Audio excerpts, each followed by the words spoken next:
여러분은 성경에서 가장 많이 나오는 단어, 반복되어 나오는 단어가 무엇인 줄 아십니까? 저는 이 질문을 받았을 때 당연히 하나님이지 이런 생각을 했었습니다. 속으로요. 그런데 하나님이 아니랍니다. 가장 많이 나오는 단어, 하나님의 말씀, 하나님의 역사, 하나님의 일하심이 적혀 있는 성경에 하나님은 두 번째로 많이 나오는 단어랍니다. 무려 3977번이나 나오는데 2위랍니다. 그 1위로 나오는 단어는 무엇일까요? 거의 두 배에 달하는 7759번이나 나오는 단어인데요. 그 단어는 바로 주님이라는 단어랍니다. 주, Lord, 주님.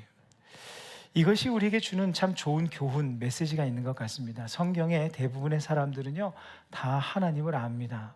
또 하나님을 섬기고 하나님을 경배하고 예배하는 자리에 있었던 사람들입니다. 하지만 그들이 모두 하나님을 주님으로 모시는 것은 아니었습니다. 성경의 사람들을 두 부류로 나눈다면 하나님을 아는 것도 참 중요하지만 하나님을 나의 주님으로, 내 인생의 주인으로, 내 영혼의 구세주로 하나님을 주님으로 고백하는 자와 그렇지 않은 자로 나뉘는 것 같습니다. 이 세상의 사람들도 마찬가지입니다. 교회 다니는 자와 교회 다니지 않는 자로 나누는 것이 아니라 하나님을 나의 주님으로 또는 그렇지 않은 고백을 하는 사람들로 나누는 것 같습니다. 오늘 본문에서는 이 두 부류의 사람들이 서로 대조되고 있습니다. 바로 사두개인, 대제사장과 사두개인으로 비롯한 종교 지도자들과 사도들입니다. 종교 지도자들은 하나님을 주님으로 고백하지 않았고 사도들은 하나님을 주님으로 고백하는 자들이었습니다. 본문의 내용은 이렇습니다. 예수님께서 죽으시고 부활 승천하신 후에 성령께서 임하시고 교회가 탄생합니다. 그때 놀라운 일들이 일어났습니다. 유무상통할 뿐만 아니라 이 사도들을 통해서 놀라운 기적들이 일어났습니다. 병든 자가 고침을 받고 또 어려움 속에 있는 사람들, 또 귀신 들려 고통받는 사람들이 고침을 받고 회복을 경험하였습니다. 이 얼마나 놀라우며 귀한 일이며 좋은 일입니까? 하지만 이를 시기했던 사람들이 있습니다. 사람들이 칭송하고 박수쳐주고 환호하니까 그 인기가 시기가 나고 질투가 난 사람들이 바로 종교 지도자들, 특별히 오늘 본문에서는 대제사장과 사두개인들이 시기가 나서 그들을 잡아서 옥에 가두어 버립니다. 그런데 하나님께서 그 감옥에 천사를 보내셔서 그들을 또 끌어내십니다. 그래서 열심히 하나님의 말씀을 전하게 되었다. 이것이 본문의 내용입니다. 본문 사도행전 5장 17절과 18절입니다. 대제사장과 그와 함께 있는 사람, 즉 사두개인의 당파가 다 마음에 시기가 가득하여 일어나서 사도들을 잡아다가 옥에 가두었더니, 사도들이요 무슨 법을 어긴 게 아닙니다. 무슨 직접적으로 잘못을 행한 것도 아니에요. 그 이유는 한 가지입니다. 시기가 가득했다. 영어로 보면 filled with jealousy. 시기로 가득했다. 그들의 마음이 가득했다. 그 시기로 인해서 그들을 옥에 잡아가뒀다. 여러분, 이 감정을요 가볍게 볼 것이 아니라는 것이죠. 감정이 관계를 망치고 폭력을 일으킬 수 있다는 것입니다. 이 성경에는 시기로 그 인생이 무너진 사람들이 많이 소개되고 있어요. 그중 첫 번째 사람이 누구였는 줄 아십니까? 최초의 살인자였던 가인, 시기로 동생 아벨을 죽이게 됩니다. 최초의 왕이었던, 이스라엘 최초의 왕이었던 사울, 시기로 민족 영웅이요 골리앗을 무찌른 영웅 다윗을 10년간 죽이려고 쫓아다닙니다. 오늘 본문에 등장하는 사두개인도 마찬가지입니다. 예수님의 인기가 충만하였을 때 바리새인과 함께 공모해서, 대제사장들과 공모해서 예수님을 십자가에 내몰아 죽음에 이르게 하였습니다. 본문에서도 사도들에 대한 시기가 가득해서 그들을 옥에 가두었습니다. 그 결과 그들이 명예를 회복했나요? 사람들에게 인기를 얻었습니까? 인정을 받았습니까? 아니면 칭찬을 받았나요? 그렇지 않습니다. 가인은 최초의 살인자로, 사울 왕은 최초의 하나님께 버림받은 왕으로. 이 사두개인들은 하나님의 아들을 십자가에 못 박아 죽인 자들로 지난 성경의 역사에 우리에게까지 전해져 내려오고 있습니다. 그렇게 낙인 찍혀 그렇게 우리에게 전해지고 있어요. 그런데 이 시기를 잘 들여다보면 그 저변에 이런 마음이 있습니다. 내가 내 삶을 컨트롤하고 통제자가 되고 싶어하는 마음이 그 저변에 있습니다. 다시 말하면 내가 내 마음대로 무언가를 이루려고 했는데 그것이 마음대로 되지 않을 때 생기는 불편한 마음 중에 하나가 바로 시기입니다. 이 가인을 한번 보십시오. 자기의 제사는 아벨의 제사보다 하나님께 더 인정을 받아야 된다, 이것을 원했어요. 이것이 그의 마음이었습니다. 그런데 그 마음대로 되지 않자 시기가 일어나고 불편한 마음이 일어나서 아벨을 죽이게 된 겁니다. 사울 왕도 마찬가지예요. 자신이 백성들에게 인정을 더 받아야 되고 다윗보다 더 높임을 받아야 되고 칭송을 받아야 하고 이런 상황을 원했습니다. 그렇게 되지 않자 사울 왕이 다윗을 10년이나 온 군대를 동원해서 죽이려고 하였습니다. 사두개인들도 보십시오. 사람들의 인기와 인정은 자신들의 것이 되어야 되고 영광도 자신들이 받아야 됩니다. 그래서 예수님을 컨트롤하려고 했어요. 조종하려고 했습니다. 하지만 예수님이 그들의 말을 들어주지 않으셨죠. 그렇게 되지 않자 결국 시기와 불편한 마음으로 예수님을 십자가에 못 박아 죽이게 됩니다. 오늘 본문의 사도들을 향한 행위도 똑같은 거예요. 이 시기라는 감정, 불편한 마음의 감정, 그 저변에 있는 영적인 면을 한번 보십시오. 어떤 마음이 있는 것입니까? 어떤 영혼의 상태입니까? 자신이 자기 삶의 주인이요 왕이 되어서 사람도 상황도 심지어 하나님까지도 매니퓰레이트 하려는, 조종하려는 마음이 그 안에 가득한 것입니다.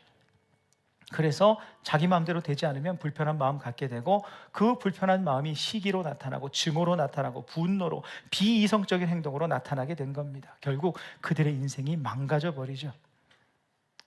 우리도 이 마음을 주의해야 합니다. 혹 여러분 요즘 사시면서 불편한 마음 가져본 적 있으신가요?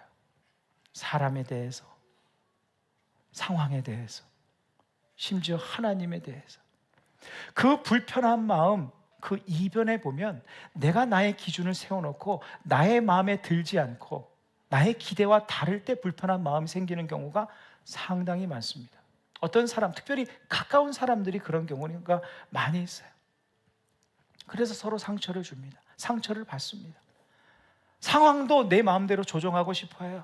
내가 원하는 상황은 이것이고 내가 살고 싶은 삶의 모습은 이것이고, 이런데 되지 않으면 신경질 내고 짜증내고 화가 나고 분노가 되고 또 시기하고 질투하고, 그런 사람들을 보면 질투하고 한다는 거예요. 또는 하나님에 대해서도, 심지어 하나님을 향해서도 하나님 어떻게 내 기도를 들어주지 않으십니까? 어떻게 내 마음을 알아주지 못하십니까? 어떻게 내 마음의 소원을 이렇게 무시할 수 있단 말입니까? 하나님마저 조정하려고 하는 마음들이 있습니다. 그 마음을 가졌던 사람들이 바로 사두개인들이에요. 물론 우리가 원하는 바를 가질 수 있죠. 계획하는 바를 왜 가질 수 없겠습니까? 그것이 왜 잘못된 것일까요? 그것 자체는 잘못이 없어요. 그러나 우리는 크리스찬 아닙니까? 신앙인입니다. 신앙인은 하나님을 나의 주님으로 고백하는 사람이에요. 내 인생의 주인으로, 내 인생의 주관자요 인도자로 믿고 사는 사람들입니다. 그러한 믿음이 있다면 우리는 무엇을 해야 되는가? 나의 원함과 계획도 물론 있을 수 있지만 하나님 앞에 올려드리고 하나님께서 원하시는 것은 무엇인가? 하나님의 뜻은 무엇인가? 묻고 하나님의 때를 기다릴 수 있는 마음도 함께 가져야 한다는 것이. 사두개인들에게는 이런 마음 없었습니다. 하나님의 마음 관심 없었어요. 오로지 자기 마음대로 세상이 움직이기를 바랬습니다. 그래서 하나님을 주님으로 고백하지 않았고 자신이 자기 인생의 주인이 되기를 원했을 뿐이에요. 여러분, 하나님이 내 인생의 주님이 되지 않으시고 내 인생의 주인이 내가 되는 순간 우리는요, 어떤 불평도 이길 수가 없습니다. 시기도 이길 수가 없어요. 결국 우리의 삶은 허무함을 향해서 달려갈 수밖에 없습니다. 무너짐을 향해서 달려갈 수밖에 없어요. 이것이 사두개인들의 모습이었고 대제사장의 모습이었습니다. 반면에 정반대의 모습을 보이는 사람들이 있었습니다. 우리가 잘 아는 사도들이에요.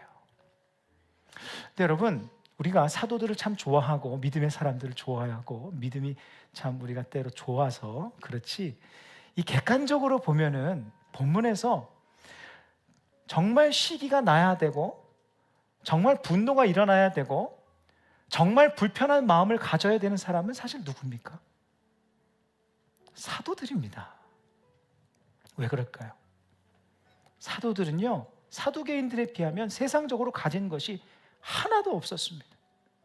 돈이 많았나, 권력이 많았나, 부유한 환경이 있었나. 더구나 사두개인들은요, 자기 마음대로 하면서 살았어요. 불법도 행했지만 세상적으로는 부러울 것이 없이 다 누리며 살았습니다.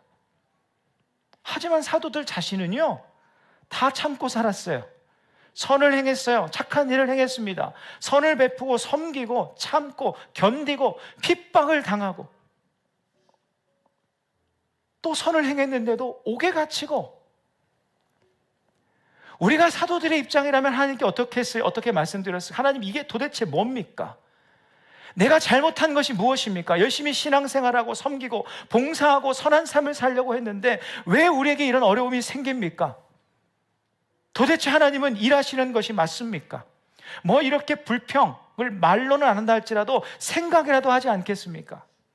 그런데 놀라운 것은 사도행전 어디를 보아도 사도들이 그런 표현을 했다던가 그런 생각을 했다던가 그런 어떤 행동을 했다던가 이런 것을 가졌다는 기록이 하나도 없습니다.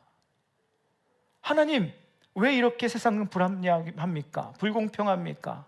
내 마음대로 왜 되지 않습니까? 왜 하나님은 나에게 이런 일을 허락하십니까? 세상적으로 부러울 것 없이 사는 그 사람들을 보며 시기하고 질투하는 모습이 이들에게는 하나도 없었다는 거예요. 왜냐하면 사도들은 오직 그들 인생의 주님이신 하나님만 바라보았기 때문입니다. 그들이 이곳에 있어도 그곳이 하나님께서 보내신 곳이고, 저곳에 거해도 내가 그곳에서 어떤 상황을 맞이해도 다 하나님의 허락하심 안에서 일어나는 일임을 믿었기 때문이에요. 그래서 그들이 집중했던 것은 무엇인가? 내가 이곳에 있든지 저곳에 있든지 하나님께서 내 삶에 무엇을 행하실지, 하나님께서 나를 통해 어떤 일을 행하실지, 하나님께서 내가 이곳에서 최선을 다할 때 내가 있는 그곳에서 불평하지 않고 시기하지 않고 하나님께 감사하며 그곳에 거할 때 하나님께서 나를 가장 잘 아시고 나를 나보다 더 사랑하시는 그분께서, 나에게 가장 유익한 것이 무엇인 줄 아시는 그분께서 그 유익한 일을 반드시 이루실 것을 그들은 믿었기 때문이에요. 그래서 불평하지 않았습니다. 있는 그곳에서 그저 묵묵히 거했고 하나님께서 일하실 것에 대한 기대만 가지고 살았어요. 본문 19절에서 21절까지의 말씀입니다. 주의 사자가 밤에 옥문을 열고 끌어내어 이르되 가서 성전에 서서 이 생명의 말씀을 다 백성에게 말하라 하며 그들이 듣고 새벽에 성전에 들어가서 가르치더니. 사도들은요, 감옥 안에 있으면 그냥 감옥 안에 있는 것이고 밖으로 이끌어내시면 또 밖에서 할 수 있는 일을 했다, 이것뿐입니다. 감옥 아니라고 불평하고 하지 않았다는 거예요. 보십시오, 감옥 밖이냐 감옥 아니냐가 사도들에게는 아무런 의미가 없었습니다. 어떤 곳이든 하나님께서 거하시는 곳에 그들은 거했다는 거예요. 감옥에서 풀려나지 않으면 여러분, 하나님께서 일하시지 않으시는 것인가요? 하나님께서 살아계시지 않은 것입니까? 제가 한번 묻습니다. 우리의 문제가 해결되지 않으면 하나님께서 함께 하시지 않은 건가요? 문제가 해결되고 감옥에서 풀려나야만 그때에만 하나님께서 일하시는 것이라고 우리는 믿고 있습니까? 그렇지 않습니다. 하나님께서 보내신 장소들, 만남들, 시간들, 관계들, 이 모두가 우리를 죽기까지 사랑하시는 하나님의 철저하고 세밀한 계획 하에 이루어지고 있다는 것을 믿었기에 그들은 불평하지 않았어요. 보십시오. 베드로는요, 이 사건 이후에 다시 감옥에 갇힙니다.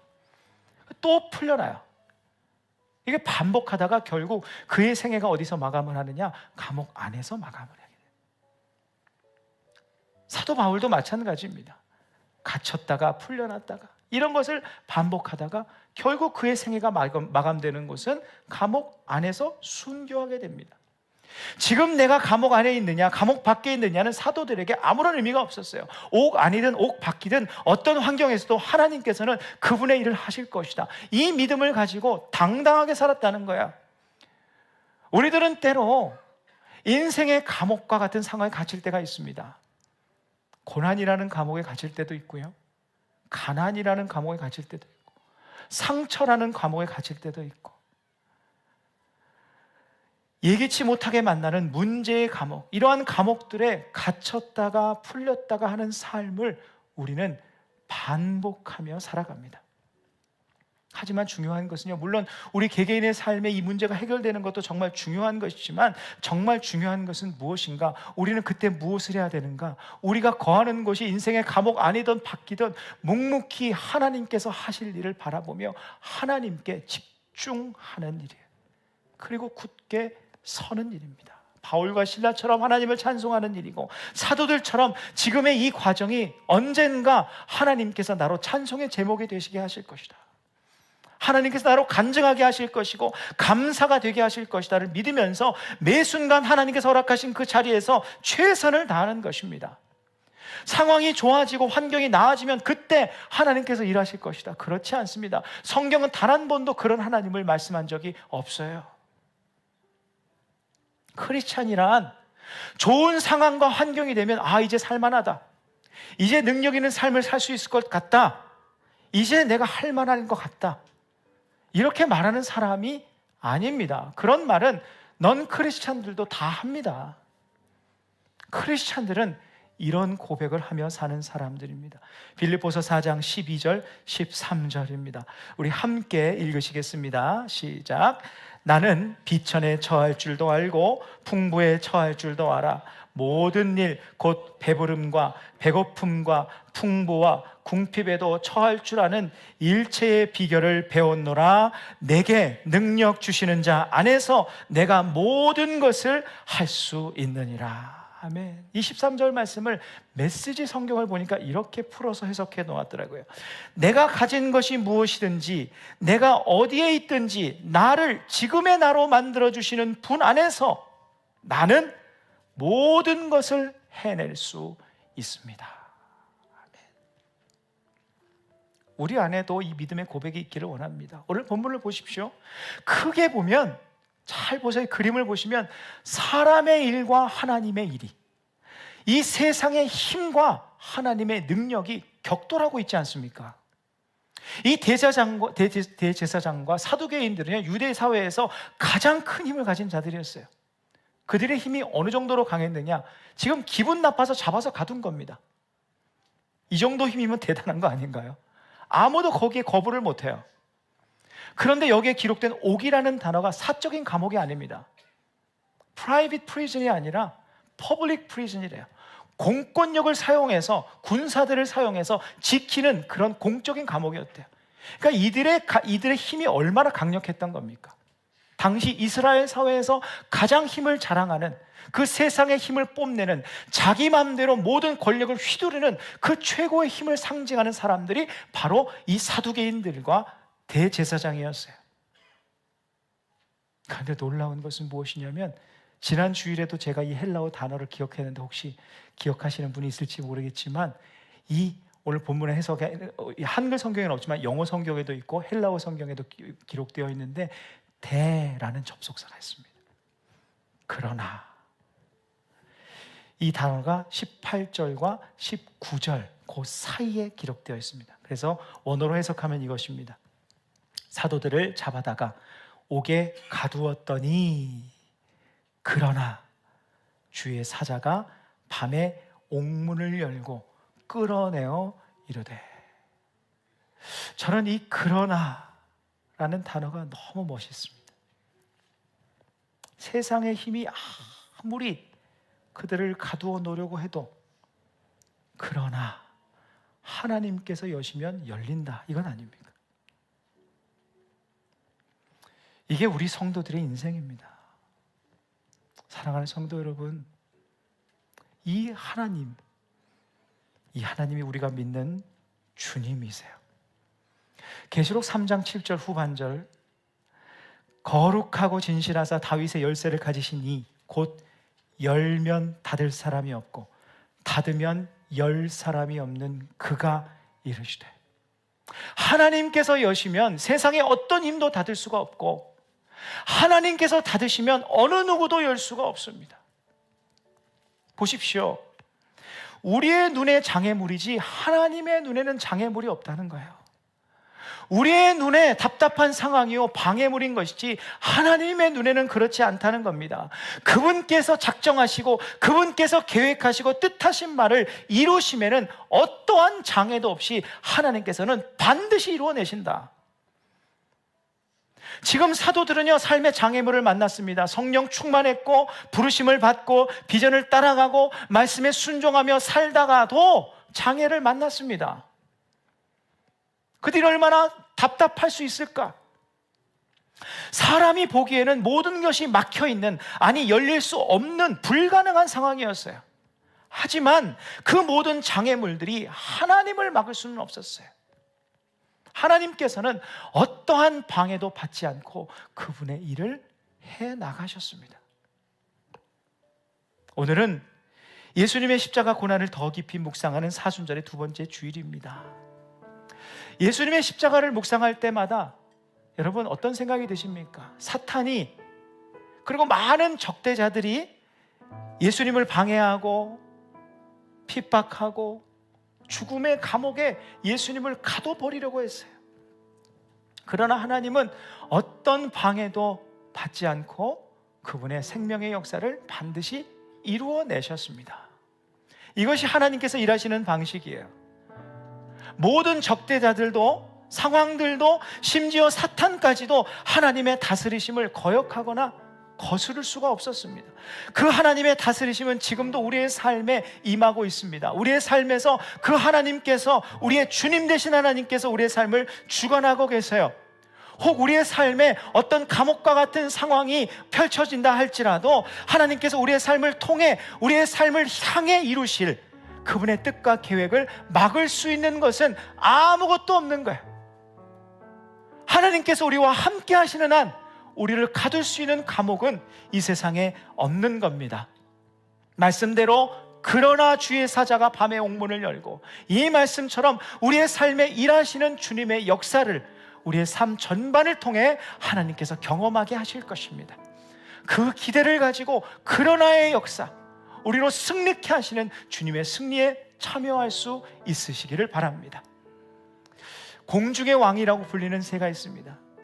저를 개인적으로 잘 아시는 분은 제가 정말 좋아하는 새, 독수리입니다. 독수리는 하늘에서 상대할 새가 없다고 합니다. 감히 독수리의 강함과 위험 앞에 덤비는 새가 없다고 하는데, 독수리에게 유일하게 덤비는 새가 있다고 합니다. 그 새는 까마귀라고 해요. 잘 까먹는다고 합니다. 까마귀가 그렇게 덤빈다고 합니다. 그런데 까마귀가 어떻게 하는가? 독수리의 등에 엎인답니다. 그래서 꽉 잡고 독수리의 목을 쪼아댄대요. 근데 희한한 것은 독수리가 반응도 하지 않는데, 상대도 하지 않는다. 떨쳐내려고 시간과 에너지를 쓰지 않는다는 거예요. 까마귀가 딱 엎이면 이렇게 한답니다. 날개짓을 해서 하늘 높이 올라간대요.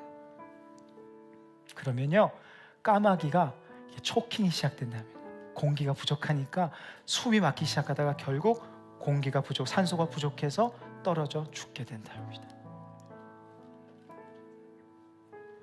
하나님께서 예수님의 십자가로 우리를 독수리와 같은 존재로 세워주셨어요.